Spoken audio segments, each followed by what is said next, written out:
72 ayes and 46 noes. So the record will show that correction, and I call the Honourable Damien O'Connor. Thank you, Mr Speaker. And the Minister, as he always does, can't even get the facts straight. Mr Speaker, my amendment, to clarify the facts for the people listening to the debate, says that in West Coast situation, which yes it is registered in Christchurch, but it is operating south of Hokitika. And the amendment says is a West Coast registered company or operation. This amendment is to ensure that people operating in our region, employing West Coasters, get the fair shot and the first opportunity to access these logs, Mr Speaker. It's as simple as that. And I will not sit here and listen to the Minister mislead New Zealand. That is why my colleagues are so suspicious of the legislation. That is why they can't trust Nick Smith or any of his colleagues to indeed carry out what they say in this legislation. Now, if it was, or if it does, as the Minister state, just deal with the logs from the particular event, and if the government was to support our amendments to tighten it up and to have opportunities for West Coasters to reduce the impact or possible impact and not widen the scope of this legislation, if the government supported our amendments, we'd support the legislation. But you can't trust the Tories. That's the problem, Mr Speaker. And so I have, and my colleague Moana Maki have put forward amendments to tighten up the bill to try and get it to do what the Minister says it does. And unfortunately, that doesn't happen. Mr Speaker, the question of why this is being done is one that certainly is the first one that I ask. Why? Is it because the trees are there? Well, I guess if that was the answer, we'd say, well, there were trees standing there. Because they're there, we should utilise them.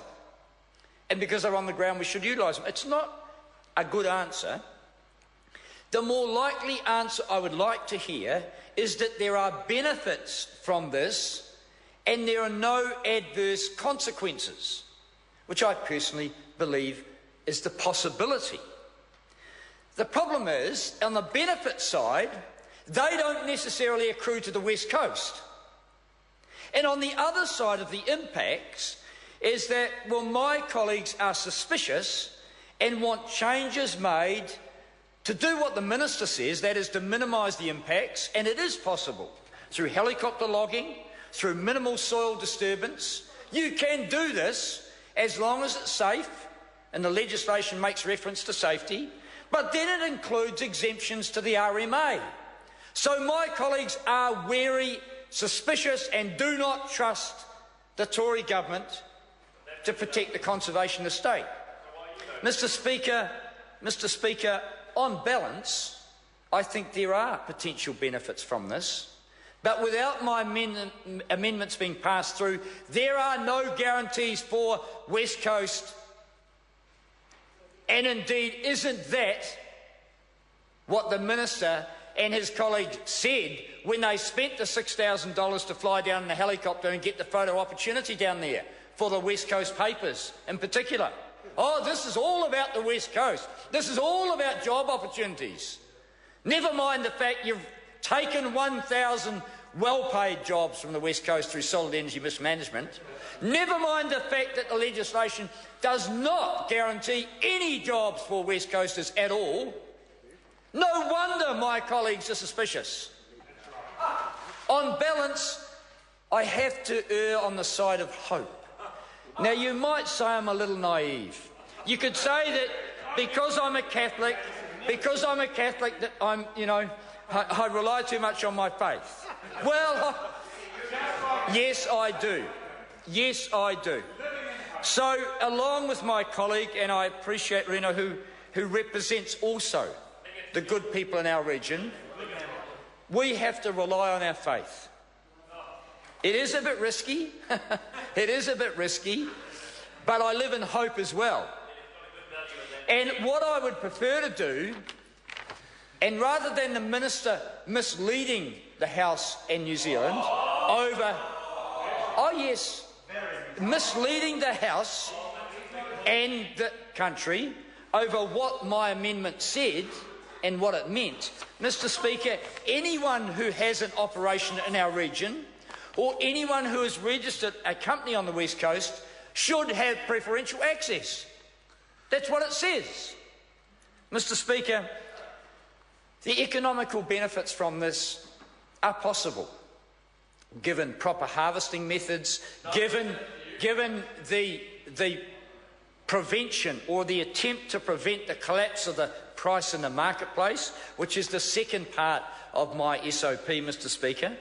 It is possible to have economic benefits from this, Mr. Speaker, and I believe it is sustainable in that the bugs and birds and bees will still have sufficient on which to survive, Mr. Speaker. But the benefits to the West Coast are still just possibilities and hope, and based on my faith, Mr. Speaker. I was trying to think of an analogy for Mr. Brownlee, who as I say, lives in Christchurch, and the one that would pop up would be the fact that there's a reclamation in the Lyttelton Harbour for Lyttelton, we are told, and for the Lyttelton Port Company. And the question would be, should the Tauranga Port Company do that reclamation? If we're indeed to implement the Tory ideology of anyone being able to do anything, then why wouldn't we open up the option for the Tauranga Port to redevelop and reclaim Lyttelton Harbour? Because they might be able to do it more efficiently. What I'm saying is that we expect locals to firstly get the benefits of these one-off events.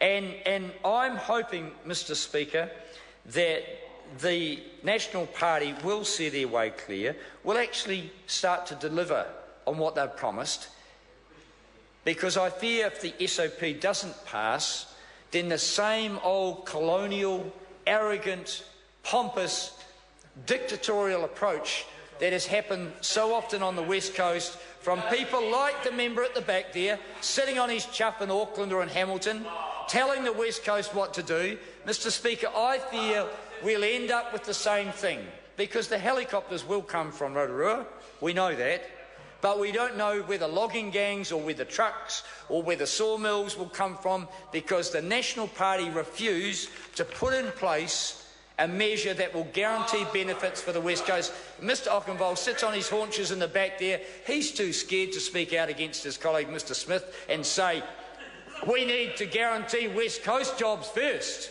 He's always making noises about it. Here's the opportunity, Mr. Ockenvold.